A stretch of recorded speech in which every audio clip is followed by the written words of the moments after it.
Hello guys, आज मैं I don't love you yet नाम की ड्रामा का पार्ट 2 एक्सप्लेन करूँगी। पार्ट 2 में हम देखते हैं कि मिताराई जो फिर से उस लड़के से मिलती है कैफ़े में जिस पर मिताराई को क्रश है, तो वो बहुत खुश हो जाती है। वो लड़का मिताराई की हील्स की तारीफ़ करता है। मिताराई घर आने के बाद भी उस लड़के के बारे में ही सोचती रहती है। तभी मिताराई के मॉम और डैड उसकी शादी के बारे में बात करने लगते हैं। कहते हैं मिताराई के लिए सबसे सही लड़का रेन के अलावा कोई नहीं हो सकता, लेकिन मिताराई साफ मना कर देती है कि रेन सिर्फ उसका बेस्ट फ्रेंड है। मिताराई रेन के घर जाती है उसकी सिस्टर के साथ योगा प्रैक्टिस करने, जहाँ रेन की सिस्टर मिताराई को कुछ टिप्स बताती है कि कैसे वो किसी लड़के को हिंट्स दे सकती है कि वो उस लड़के को लाइक करती है। पहला तरीका है लड़के को उसके फर्स्ट नेम से बुलाना। अगर मिताराई किसी लड़के को उसके फर्स्ट नेम से बुलाएगी तो ऑब्वियसली वो लड़का मिताराई को नोटिस करने लगेगा। दूसरा तरीका है मिताराई को लड़के की कुछ ऐसी चीज़ के बारे में तारीफ़ करनी चाहिए जो पहले किसी ने ना की हो। और तीसरा तरीका है कुछ देर के लिए मिताराई को बस देखते ही रहना है। उस लड़के को स्टेयर करना होगा और फिर दूसरी तरफ देखना होगा, जिससे कि लड़का ये सोचने लगेगा कि क्या मिताराई सच में उसकी तरफ देख रही थी, और ऐसे ही वो लड़का मिताराई के बारे में और ज़्यादा सोचने लगेगा। मिताराई ये सारी तरीके रेन के साथ प्रैक्टिस करने लगती है। वो रेन को उसके फर्स्ट नेम से बुलाती है, फिर वो रेन की तारीफ़ करती है, अपना हाथ रेन के हाथों में देती है और कहती है कि रेन के हाथ बहुत छोटे और क्यूट है। जैसे ही मिताराई ने रेन का हाथ पकड़ा था, रेन जैसे नर्वस हो गया था और उसने अपना हाथ दूर कर लिया था, लेकिन मिताराई ने उसकी नर्वसनेस नोटिस नहीं की थी। मिताराई थर्ड तरीका भी रेन पर अप्लाई करती है। वो बहुत ही गौर से रेन की तरफ देखने लगती है और भूल ही जाती है कि उसे अपना नज़र हटाना भी चाहिए रेन के चेहरे से।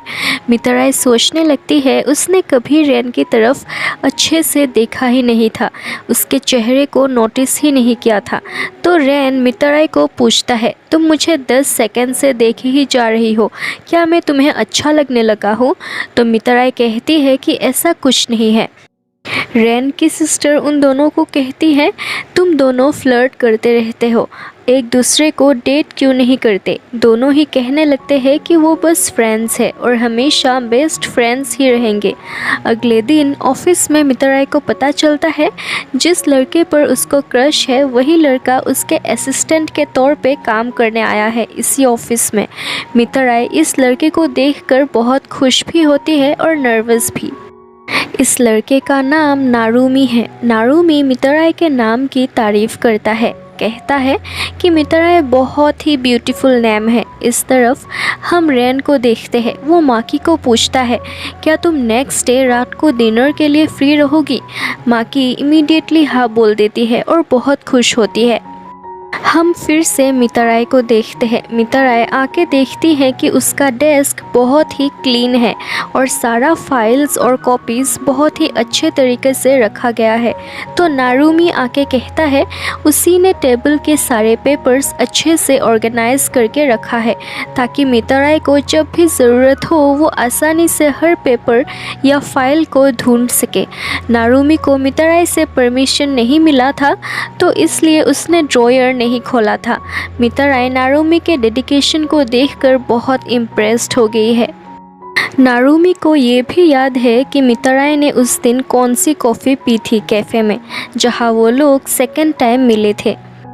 नारुमी मिताराई को कहता है कि अगर मिताराई को किसी भी चीज़ की ज़रूरत हो तो वो उसे बता सकती है। फिर नारुमी अपना काम करने लगता है। नारुमी ने मिताराई के टेबल में एक नोट रखा था जिस पर लिखा था कि मिताराई की आज की दिन बहुत ही वंडरफुल हो। मिताराई वो नोट देख के स्माइल करने लगती है। ऐसा बहुत वक्त बाद हुआ है कि कोई लड़का मिताराई को इतना अच्छे से ट्रीट कर रहा है। नारुमी ब्रांड मैनेजर बनना चाहता है, बहुत हार्ड वर्किंग है वो, सब कुछ परफेक्ट है नारुमी में, लेकिन सिर्फ एक ही प्रॉब्लम है, वो मिताराई से 7 साल छोटा है, यानी नारुमी सिर्फ 22 इयर्स ओल्ड है। इसलिए मिताराई सोच रही है उसे अपने इमोशंस पर कंट्रोल करना चाहिए। हम रेन और माकी को देखते हैं। रेन ने जब माकी को डिनर में जाने के लिए पूछा था तो माकी को लगा था रेन अकेले माकी के साथ डिनर करेगा, लेकिन रेन तो ऑफिस के डिनर के लिए पूछ रहा था माकी को, जहां सब लोग गए और माकी को रेन के साथ अकेले टाइम स्पेंड करना था, तो इसलिए माकी थोड़ी अपसेट है। माकी रेन को बोलती है कि नेक्स्ट टाइम वो सिर्फ रेन के साथ डिनर के लिए जाना चाहती है, अकेले। रेन भी मान जाता है तो माकी खुश हो जाती है और अपने घर चली जाती है। माकी के घर जाने के बाद ही मितराई का कॉल आता है रेन के पास। मितराई रेन को नारुमी के बारे में बताती है कि नारुमी बहुत ही एम्बिशियस है, प्लेजेंट है और काइंड भी, और मितराई नारुमी को लाइक करने लगी है। ये जानने के बाद रेन के कुछ मिक्स्ड इमोशंस थे। वो मितराई के लिए खुश तो है लेकिन at the same time upset भी। शायद रेन थोड़ा जेलस फील कर रहा है इस बात से कि मितराई के लाइफ में कोई आ गया है। रेन मितराई को कहता है कि नारुमी मितराई को इसलिए अच्छे से ट्रीट करता है क्योंकि शायद नारुमी को पता है कि मितराई बहुत ही वैल्यूएबल है। तो मितराई कहती है कि एक प्रॉब्लम है, नारुमी उससे 7 साल छोटा है। तो रेन कहता है इसमें कोई भी प्रॉब्लम वाली बात नहीं है और ना ही कुछ गलत है। असल में मितराई नारुमी से प्यार नहीं करती, वो बस लाइक करती है। अभी तक पूरी तरह से श्योर नहीं है वो नारुमी को लेके। ऑफिस में कोई नहीं था। नारुमी और मितराई को काम करते करते बहुत लेट हो गया था। तो मितराई कहती है अगर नारुमी घर जाना चाहता है तो वो जा सकता है, लेकिन नारुमी मितराई को अकेले छोड़ के नहीं जाना चाहता और वो मितराई का काम ख़त्म होने तक वेट करता है और काम ख़त्म होने के बाद दोनों साथ ही ऑफिस से निकलते हैं। फिर रास्ते में नारुमी मितराई को कहता है अब तो हम ऑफिस में नहीं हैं, तो क्या मैं तुम्हें तुम्हारे फर्स्ट नेम से बुला सकता हूँ? मितराई हैरान हो जाती है। यही तरीका तो रेन के सिस्टर ने मितराई को बोला था किसी लड़के पर यूज़ करने के लिए, ताकि वो लड़का स्पेशल फील करने लगे और मितराई के बारे में सोचने लगे। और अब ये तरीका नारुमी मितराई पर यूज़ कर रहा है, यानी नारुमी मितराई को लाइक करता है। मितराई नारुमी को परमिशन देती है कि नारुमी उसे फर्स्ट नेम से बुला सकती है। नेक्स्ट डे मितराई को ऑफिस में कुछ काम करते वक्त पैर में चोट लग जाती है, तो नारुमी आके मितराई को रेस्ट करने के लिए कहता है और बाकी के काम नारुमी खुद ही संभाल लेता है। बाद में नारुमी मितराई की फेवरेट ड्रिंक लाता है और एक शू भी, ताकि मितराई को हील्स ना पहनना पड़े और आराम से वो शूज़ में कंफर्टेबल रह पाए। नारुमी कितना केयर करता है मितराई की, ऐसा ही लड़का तो चाहिए था मितराई को। और फाइनली शायद मितराई का सपना पूरा होने वाला है। नारुमी के साथ जब मितराई रहती है तो वो भूल ही जाती है कि उसे एक बॉस की तरह बिहेव करना चाहिए। वो नारुमी के साथ बहुत कैजुअली और फ्रेंडली बिहेव करने लगती है। इस तरफ रेन जब रात को ओवर टाइम काम कर रहा था तो माकी उसे ड्रिंक लाके देती है ताकि रेन थोड़ा बेटर फील करने लगे। माकी बस किसी भी तरह से रेन की हेल्प करना चाहती थी। वो इतना एफर्ट इसलिए डाल रही है ताकि रेन भी उससे प्यार करने लगे। काम ख़त्म होने के बाद जब मितराई रेन से मिलती है तो वो सारी बातें शेयर करती है कि कैसे नारुमी ने उसे इतने अच्छे से ट्रीट किया। मितराई बहुत खुश थी। मितराई और रेन एक रेस्टोरेंट में जाते हैं डिनर करने। थोड़ी ही देर बाद माकी रेन को कॉल करती है ये इन्फॉर्म करने कि रेन अपना एक इम्पॉर्टेंट फाइल ऑफिस में ही भूल गया है। रेन तो माकी को नहीं बुलाना चाहता था, लेकिन मितराई ही कहती है कि माकी को इसी रेस्टोरेंट में बुलाओ। माकी फ़ाइल लौटाने के लिए आती है तो मितराई माकी को उनके साथ डिनर भी करने के लिए कहती है। माकी भी ना नहीं बोलती। असल में मितराई देखना चाहती थी कि माकी कैसी लड़की है, रेन के लिए सही है भी या नहीं। माकी मितराई से जेलस फील कर रही थी ये जान के कि मितराई और रेन अक्सर एक साथ डिनर करते हैं, साथ इतना वक्त बिताते हैं और हाई स्कूल से एक दूसरे को जानते हैं। माकी पूछ ही लेती है कि आखिर रेन ने मितराई को कभी डेट किया क्यों नहीं। तो मितराई कहती है कि वो जब भी रिलेशनशिप में थी तो रेन सिंगल था और जब रेन रिलेशनशिप में था तो मितराई सिंगल थी।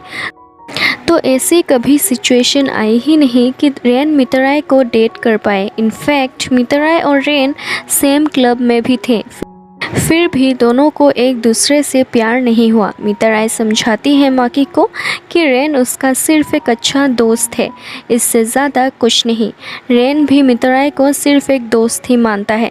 माकी रेन के करीब जाने लगती है, उसका हाथ पकड़ने लगती है और मितराई को रेन के बारे में और बताने के लिए कहती है ताकि माकी भी और ज़्यादा जान पाए रेन के बारे में। मितराई बताती है कि रेन को स्पाइसी फूड्स नहीं पसंद और वो जब स्टूडेंट था तो सत्सुना बॉयज़ नाम के बैंड का मेंबर था। फिर मितराई वॉशरूम जाती है और सोचने लगती है कि माकी कितना फ्लर्ट कर रही थी रेन के साथ, उसका हाथ पकड़ रही थी। रेन ने कैसी लड़की पसंद की है। असल में मितराई भी माकी से जेलस फील कर रही थी, लेकिन मितराई खुद ये रियलाइज़ नहीं कर पा रही कि वो अब भी रेन से प्यार करती है। रेस्टोरेंट से निकलने के बाद नारुमी मितराई से मिलने आता है। नारुमी को देख के माकी को लगता है कि वो मितराई का बॉयफ्रेंड है और माकी बहुत खुश होती है इस बात से। रेन माकी को उसके घर तक ड्रॉप करता है। माकी को घर जाके पता चलता है कि सामने बहुत से घरों में चोरी हुई है। वो अंदर जाके देखती है तो सब कुछ ठीक था उसके घर में। माकी के घर में चोरी नहीं हुई। रेन जाने लगता है तो माकी उसे रोक लेती है और आज रात अपने साथ रहने के लिए बोलती है। रेन ना नहीं बोल पाता। माकी रेन को सिड्यूस करने की बहुत कोशिश करती है, रेन को प्रपोज करती है और उसे किस भी करने लगती है, लेकिन रेन माकी को रोक लेता है। वो इतना श्योर नहीं था। तभी मितराई का कॉल आता है तो रेन मितराई से बात करने बाहर चला जाता है। जब मितराई को पता चलता है कि रेन माकी के घर में है तो मितराई को गुस्सा आता है। रेन भी कोई मिसअंडरस्टैंडिंग क्रिएट नहीं करना चाहता था, लेकिन इससे पहले कि रेन कुछ बोल पाता मितराई कॉल कट कर देती है गुस्से में। मितराई बहुत इरिटेट है इस बात से कि रेन इतनी रात को माकी के घर पे है अकेले। रेन माकी को डेट करने की डिसाइड करता है, कहता है माकी को कि वो रिलेशनशिप के लिए रेडी है, लेकिन वो और ज़्यादा देर माकी के घर पे नहीं रुकता, अपने घर पे चला जाता है। नेक्स्ट डे मितराई को अचानक एक बिजनेस ट्रिप में जाना पड़ता है। वो नारुमी को भी अपने साथ ले जाती है। वहाँ काम ख़त्म होने के बाद मितराई और नारुमी डिनर करने लगते हैं। नारुमी पूछता है मितराई से, क्या मैं बाद में तुम्हारे रूम में आ सकता हूँ? मितराई हाँ बोल देती है। वो बहुत खुश होती है कि फाइनली कुछ तो प्रोग्रेस हो रहा है। मितराई अपने होटल रूम में चली जाती है और नारुमी का वेट करने लगती है, लेकिन जब बहुत देर तक नारुमी नहीं आता मितराई के कमरे में तो मितराई अपने कमरे के बाहर जाती है और देखती है कि नारुमी कॉल पे किसी से बात कर रहा है और अब मितराई को नारुमी का सच पता चलता है। असल में नारुमी ऑलरेडी मैरिड है। वो फुल टाइम एम्प्लॉई बनना चाहता था और इसलिए मितराई के साथ इतने अच्छे से बिहेव कर रहा था, फ्लर्ट कर रहा था, ताकि मितराई के ज़रिए नारुमी की प्रमोशन जल्दी हो सके। नारुमी का तो एक बेटी भी है। मितराई ये सब जानने के बाद बहुत हैरान होती है। नारुमी भी देखता है कि मितराई ने उसकी सारी बातें सुन ली है। मितराई को समझ नहीं आ रहा था कि वो क्या बोले। वो अंदर चली जाती है और दरवाज़ा लॉक कर लेती है। इस तरफ माकी फिर से रेन को अपने घर पे इनवाइट करती है। रेन भी जाने के लिए एग्री होता है, लेकिन तभी मितराई रेन को कॉल करती है और रोने लगती है। रेन बहुत परेशान हो जाता है और यहीं पे पार्ट 2 एंड होती है।